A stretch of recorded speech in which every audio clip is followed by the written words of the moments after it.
विद्यार्थियों, आज हम कक्षा 12 के भोजस्य औदार्यम पाठ का अध्ययन करेंगे, जो कि संस्कृत खंड का प्रथम पाठ है। तो सबसे पहले इसके बारे में थोड़ा सा हम लोग जान लेते हैं। भोजस्य अर्थात भोज की, औदार्यम का अर्थ होता है उदारता। भोज एक राजा हैं, तो इस पाठ में हम उनकी उदारता, उनकी दानवीरता के विषय में पढ़ेंगे कि किस प्रकार से वो अपने पास आए हुए किसी भी व्यक्ति को खाली हाथ वापस नहीं करते हैं और उसकी सहायता अवश्य करते हैं। तो अधिक समय न गवाते हुए हम सीधे पाठ को पढ़ते हैं। ततः कदाचित् द्वारपाल आगत्य महाराजं भोजं प्राह देवकौपीनावशेषो विद्वान् द्वारिवर्तते इति। तथा माने इसके पश्चात, कदाचित माने किसी, द्वारपाल माने द्वारपाल ने, आगत्य माने आकर, महाराजम भोजम महाराज भोज से, प्राह माने कहा। इसके बाद किसी द्वारपाल ने आकर महाराज भोज से कहा, हे देव, देव का अर्थ महाराज, हे महाराज, कौपीन अवशेषो, कौपीन मात्र अवशेष अर्थात कौपीन मात्र पहने हुए, विद्वान कोई विद्वान, द्वार माने दरवाजे पर, वर्तते माने स्थित है। यानी कौपीन मात्र, कौपीन कहते हैं लंगोट को, लंगोट मात्र पहने हुए कोई विद्वान दरवाजे पर स्थित है।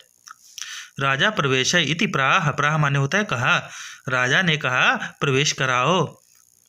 ततः प्रविष्टः, तथा माने इसके बाद, प्रविष्टः प्रवेश करके, प्रविष्टः माने प्रवेश करके, सह कवि उस कवि ने, भोजम आलोक्य राजा भोज को देखकर, अद्य में आज मेरी, अद्य माने होता है आज, आज मेरी दारिद्र नाशो, दारिद्र माने गरीबी, गरीबी का नाश, भविष्यतीत माने हो जाएगा, आज मेरी गरीबी का नाश हो जाएगा। मत्वा ऐसा समझकर, तुष्टोह संतुष्ट होकर, हर्षा अश्रूणि, हर्ष माने होता है खुशी, खुशी के आंसुओं को मुमोच माने बहाया।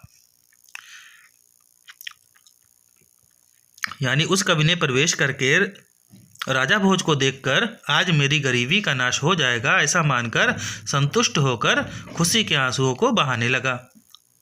राजा तमालोक्य, राजा ने तम आलोक्य, उसे देखकर, आलोक्य माने होता देखना, राजा ने उसे देखकर, प्राह माने कहा, कवेह किम रोदसी, कवि क्यों रोते हो, किम माने क्यों, रोदसी माने रोते हो, कवि क्यों रोते हो, इति ऐसा।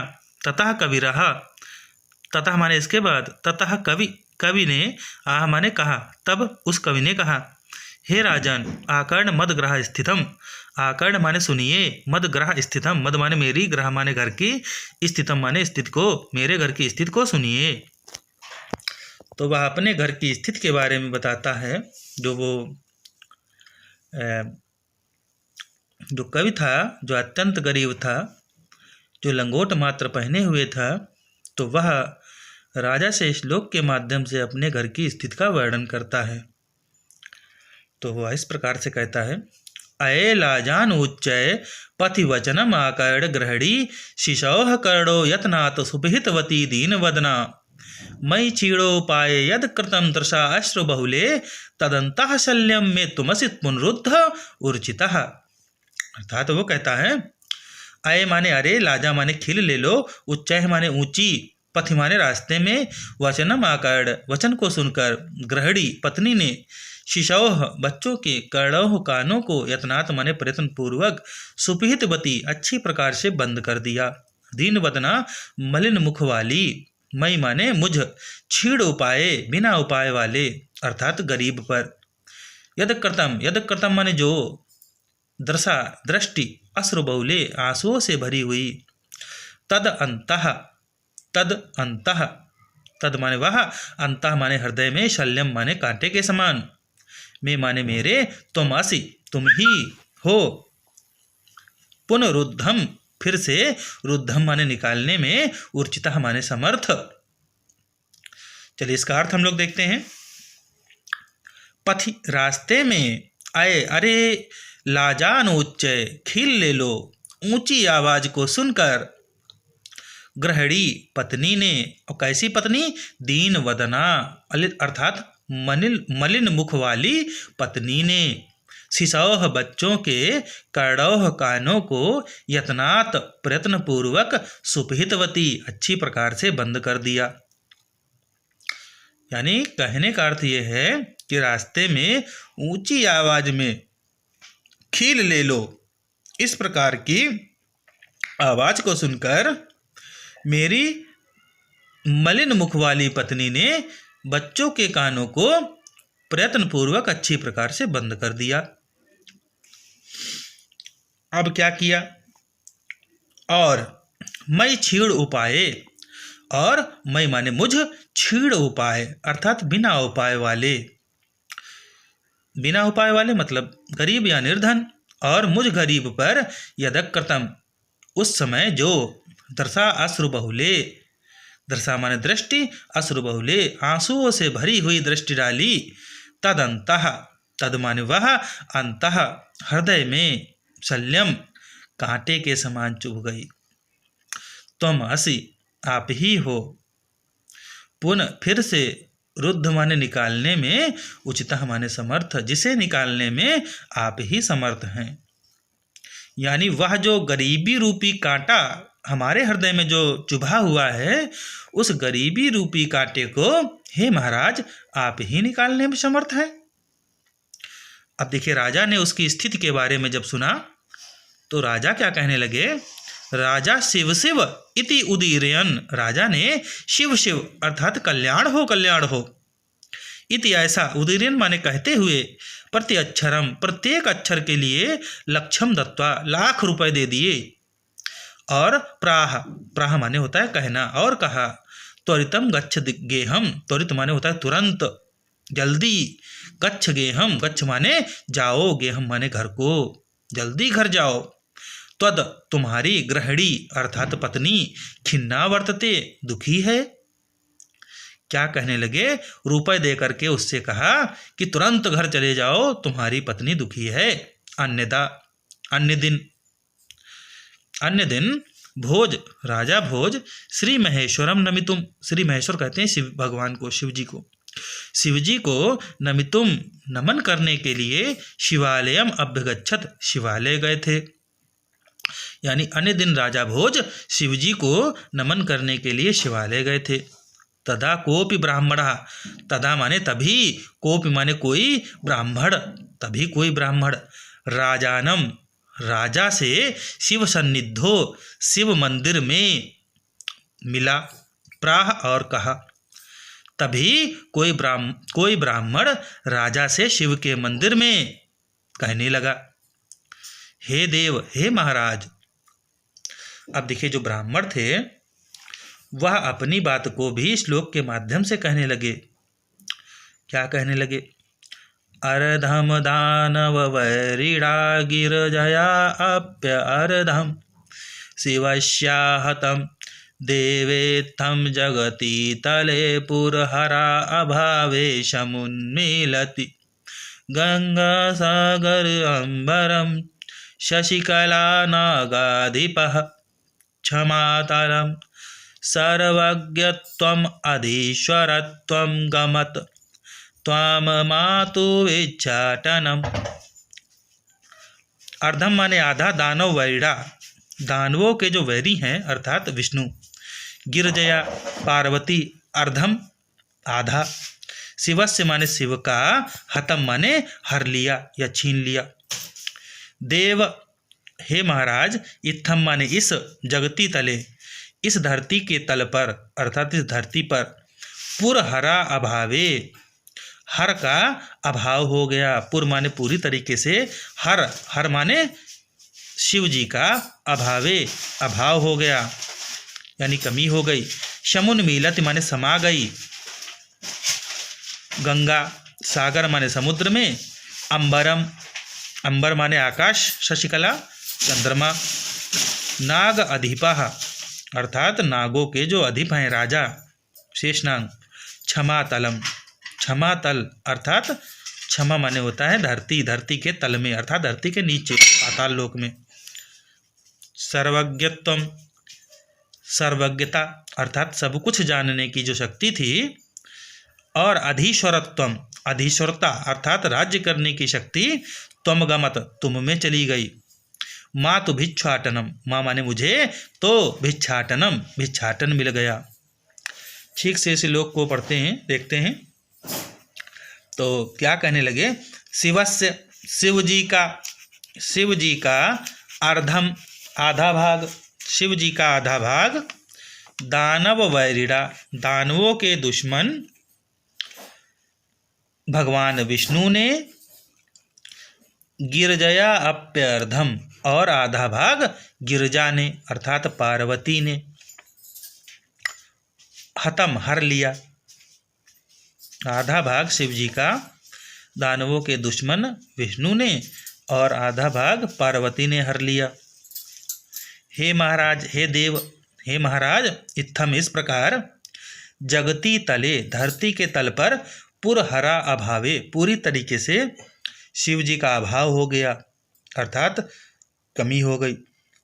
तो इसके फलस्वरूप क्या हुआ, गंगा सागर में, चंद्रकला आकाश में, शेषनांग धरती तल में, समुन्मीलित माने चले गए या समा गए। सर्वज्ञता अर्थात सब कुछ जानने की शक्ति और अधीश्वरता, राज्य करने की शक्ति। त्वमगमत, तुम में समा गई अर्थात तुम में चली गई। और मुझ में, मातु, और मुझ में भिक्षाटन आ गया, अर्थात भिक्षाटन करने की शक्ति मुझ में आ गई, भिक्षाटन आ गया। राजा तुष्टः तस्मै प्रत्यक्षरम लक्ष्यम ददो, राजा ने तुष्टः, संतुष्ट होकर, तस्मै माने उसे, प्रत्यक्षरम, प्रत्येक अक्षर के लिए, प्रत्येक अक्षर के लिए, लक्ष्यम ददो, लाख रुपए दे दिए। अन्यदा, अन्य दिन या किसी दूसरे दिन, राजा ने समुप स्थिता, पास में स्थित सीता से कहा। किसी अन्य दिन राजा ने पास में स्थित सीता से कहा। सीता ये कवित्री हैं जो राजा के दरबार में हैं। हे देवी प्रभात्य वर्णन इति, हे देवी प्रभात का वर्णन करो। सीता प्राह, सीता कहने लगी, सीता बोली, विरल विरला स्थूलस्तारा कला विव सज्जना, मन इव मुनेः सर्वत्रैव प्रसन्नं भूनभः, अपसरति च ध्वान्तं चित्तसतामिव दुर्जनः, वज्रति च निशा क्षिप्रं लक्ष्मी अनुद्यमिनामिव। तो सीता क्या कहने लगी, सीता ने भी एक श्लोक के माध्यम से प्रभात का अर्थात सुबह का वर्णन करना प्रारंभ कर दिया। उन्होंने कहा, स्थूलस्तारा, स्थूल कहते हैं मोटे मोटे तारों को या बड़े बड़े तारों को, विरल विरला, कम कम, कलाविव अर्थात कलयुग में, सज्जना, सज्जन के समान। यानी उन्होंने कहा कि स्थूलस्तारा अर्थात बड़े बड़े तारे, बड़े बड़े तारे, कलाविव सज्जना, कलयुग में सज्जन के समान, विरल विरला, बहुत कम कम दिखाई दे रहे हैं। यानी सुबह होने पर जो बड़े बड़े तारे हैं ये कलयुग में सज्जन के समान बहुत कम कम दिखाई दे रहे हैं। फिर वो आगे कहने लगी, प्रसन्न माने होता है साफ हो जाना, भू नभः, भू माने धरती और नभः माने आकाश, आकाश से लेकर धरती तक, आकाश से लेकर धरती तक उसी तरीके से या उसी तरह से प्रसन्न हो गया है जैसे मुनि का मन, जैसे मुनि का मन जो होता है निर्मल या स्वच्छ होता है या पवित्र होता है, वैसे ही आकाश भी धरती से लेकर आकाश तक पूरा सर्वत्र माने पूरी तरीके से साफ हो गया है। अपसरति च ध्वांतम, अपसरति, अपसरति माने होता है चला जा रहा है, ध्वांत माने अंधेरा, अंधेरा आसमान से उसी प्रकार से चला जा रहा है जिस प्रकार से सतामेव चित्त, सज्जनों के चित्त से, अर्थात जो सज्जन लोग होते हैं उनके हृदय से, अर्थात दुष्टता, ध्वांतम माने अंधेरा उसी प्रकार से चला जा रहा है जिस प्रकार से सज्जनों के हृदय से दुर्जनता चली जाती है। च और रात्रि व्रजति क्षिप्रम, क्षिप्र माने तेजी से, व्रजत माने चली जा रही है, और रात्रि उसी प्रकार से तेजी से चली जा रही है जिस प्रकार से लक्ष्मी अर्थात धन अनुद्यम, जो उद्यम रहित होते हैं उनके पास से जिस प्रकार से लक्ष्मी चली जाती है उसी प्रकार से जल्दी से रात्रि भी चली जा रही है। यानी जो मेहनत नहीं करता है उसके पास से लक्ष्मी बड़ी तेजी से चली जाती है, उसी प्रकार से रात्रि भी तेजी से बीती जा रही या चली जा रही है। राजा तस्य लक्ष्यम दत्वा, राजा ने तस्य माने उसे लक्ष्यम दत्वा लाख रुपए देकर कालिदासम प्राह, कालिदास से कहा। यानी राजा जो हैं कवित्री सीता के इस श्लोक से विशेष प्रसन्न नहीं हुए। ऊपर के जो दोनों श्लोक थे उनमें उन्होंने देखे दोनों को प्रत्येक अक्षर के लिए 1-1 लाख रुपए दिए थे, परंतु इसमें उन्होंने जो है पूरे श्लोक के लिए 1 लाख रुपए दे दिए। और कालिदास से इन्होंने कहा सखे तुमपि प्रभातम वर्णयति, हे मित्र तुम भी सुबह का वर्णन करो।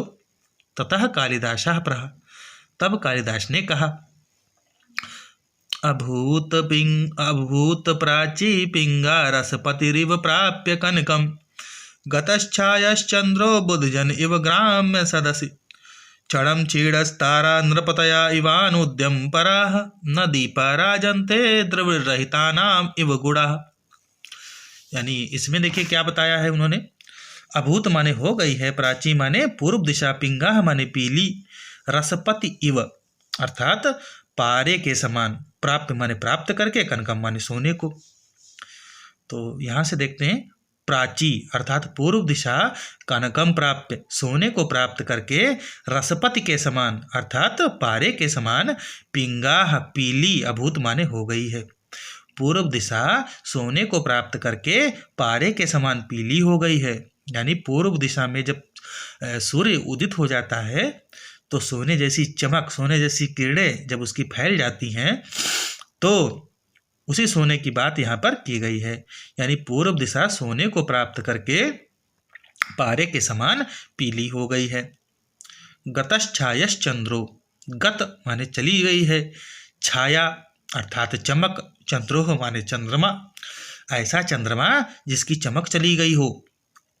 बुधजन विद्वान, इव माने समान, ग्राम में सदस्य, ग्राम में माने गवारों की, सदस्य माने सभा में।